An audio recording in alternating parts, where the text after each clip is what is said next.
Hey everybody, ipenguinpat here, and today I'm going to show you the wizard build that I use to run rifts in 80 seconds or less.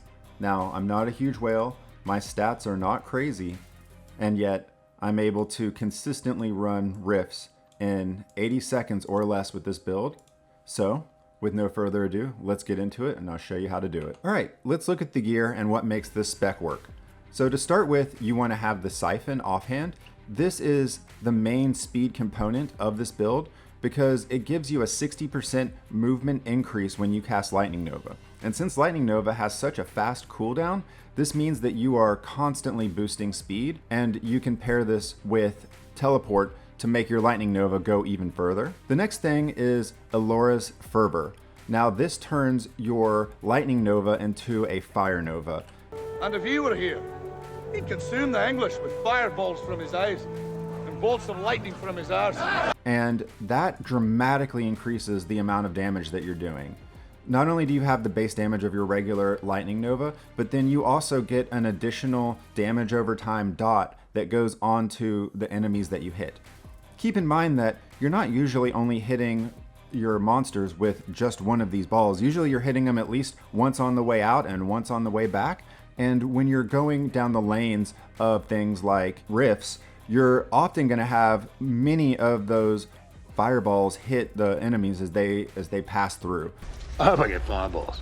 A lot of times I'll see 5, 6, sometimes even 10 hits on these enemies, which leads to the next part, which is the Graces set. If you're not familiar with the Grace of Flatulence set, the 4-piece set does a nice big chunk of damage after you hit an enemy 5 times.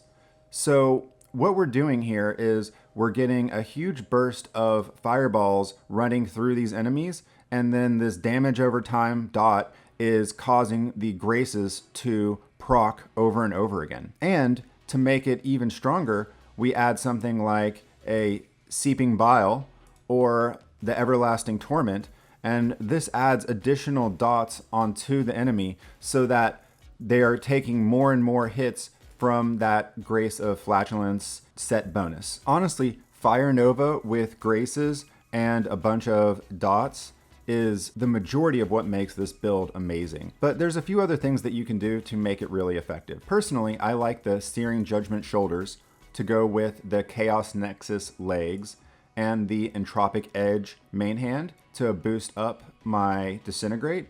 And this is to help speed up clearing mobs that the Fire Nova doesn't blow up.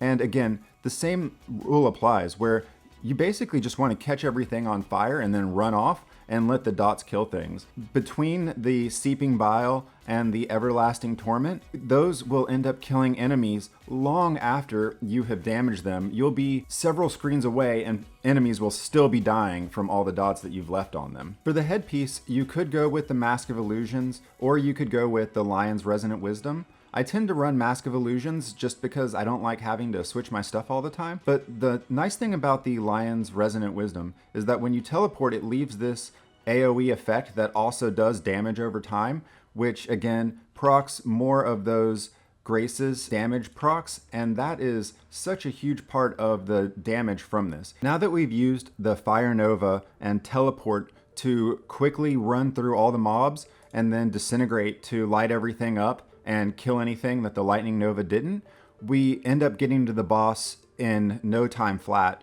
And that leaves a lot of single target damage to knock out. And if you aren't really decked out and wailed out, then you're not going to be able to kill the boss with just one beam of Disintegrate, and you're going to need to have a backup. And that's where Arcane Torrent comes in, because this thing does insane, ridiculous damage. A lot of people have slept on this because it's not obvious how strong it is.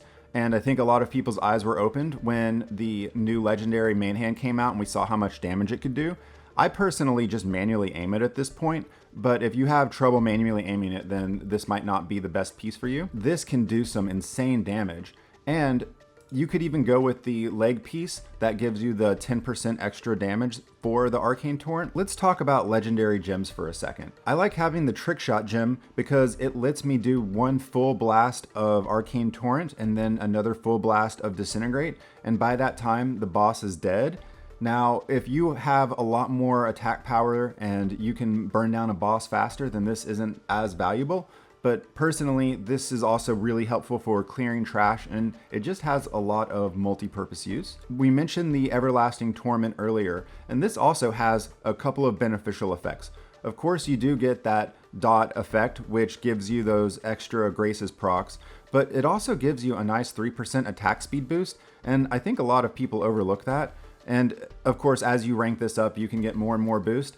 And especially with channeled skills, those attack speed boosts go a long way to doing extra damage. Obviously, a Seeping Bile is an amazing gem, and it's also part of what makes this build so effective. And if you were to buy one of the more expensive 5-star gems, this is the one I would recommend, at least for this build, primarily because it's such a set it and forget it type of item. And just set it and forget it.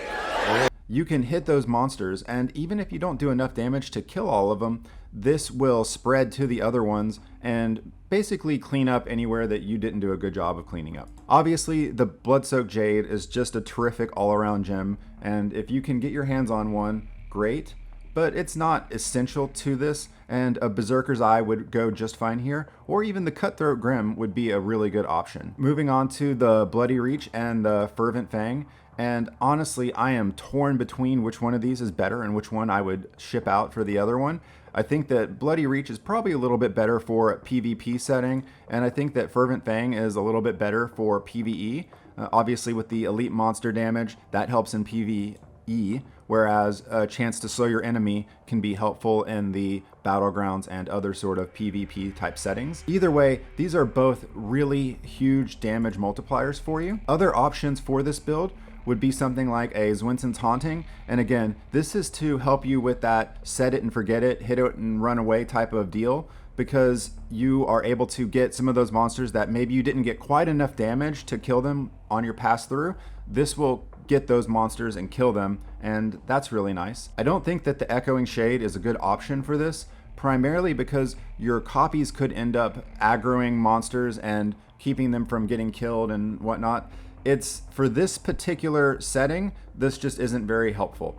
And then the same thing with the Chip of Stone Flesh. This build doesn't have any sort of hard CC or anything like that. And generally speaking, I just don't see that as being a good option. So I would say the Zwinsen's Haunting would be the way to go, or the Cutthroat Grin, which we already talked about. Another neat thing about the Cutthroat Grin to keep in mind is that your illusion could actually cause it so that monsters are facing away from you, so that your Lightning Nova has an extra chance to crit as well. And that, of course, procs the Everlasting Torment, and it's just a chain reaction. So these work well together. As far as the Paragon tree goes, the main thing you want to do is hit up each tree for as much damage and armor penetration as you can. Now, I do currently have Vanquisher Spec, and having the Judgment is definitely helpful for making sure that your Everlasting Torment goes off, but it's definitely not essential. Getting the extra attack speed from Zeal and the extra damage from Wrath are very helpful, and especially because you will likely go ahead and spec into this anyway if you're going for damage.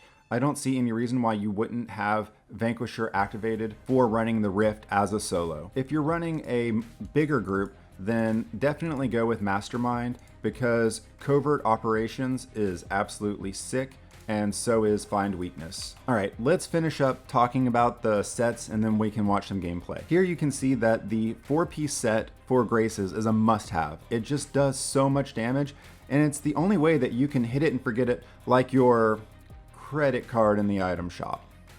What did you think I was gonna say? So for those other 2 pieces, let's look at which sets might make the most sense. The Isitar set is by far the best option because you get a 30% speed boost each time you defeat an enemy. And since you'll be seeing enemies dying as much as like 10 seconds after you hit them the first time, this is really useful because you basically have a permanent 30% movement increase with this set. Another option would be the Windloft Perfection set, which gives you a 15% speed boost. Now, this may have a continuous boost instead of being dependent on killing monsters, but since it deactivates when you get hit, this can be a little bit tricky to keep up as you're running through rifts. For world farming, this is a little bit better because you don't tend to get hit as much as you do when you're running through rifts. But either way, this is still a really good option for this particular build. And finally, you could also go with the Vithu's Urge 2-piece. And I like this one primarily because it pairs really well with your Siphon speed boost. To get an extra 30% duration on a 60% movement speed is really nice. If you have something like a Bottled Hope that you could pair with this, because that's another legendary gem that does go well with this type of build, that would increase the duration of that and give you a little bit more uptime on that damage and a little bit of extra speed boost, which is obviously nice if you are speed farming. Alright, so here is a quick demo speed run just so you can kind of get an idea of how this works. And again, the big thing that we're doing is we're just trying to let that Lightning Nova hit the mobs and get the dots running and maybe catch some stuff on fire. You can use your teleport to add some extra distance to those fire novas, and we're just going to headhunt blues as fast as we can. We can teleport through walls and use the fact that Nova basically ignores walls to hit even more mobs. And while we're waiting for the Nova cooldown to come back up, we can do a little bit of beams, but those aren't even necessary. And you'll notice how fast the mobs die and how fast the kill count runs up, even long after I've been hitting stuff.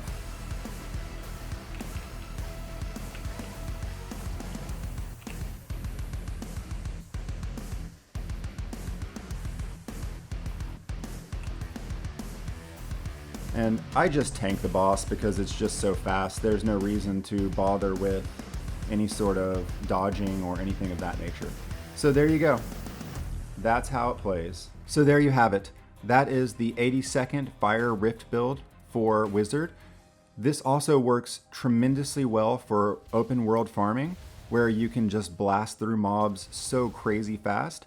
I regularly have players get frustrated trying to farm in the same area as me because they just can't hit anything because it dies so fast. If you found this video to be helpful at all, or if you have a different build that you think is better for speed farming, let me know in the comments below, and I will catch you in the next video.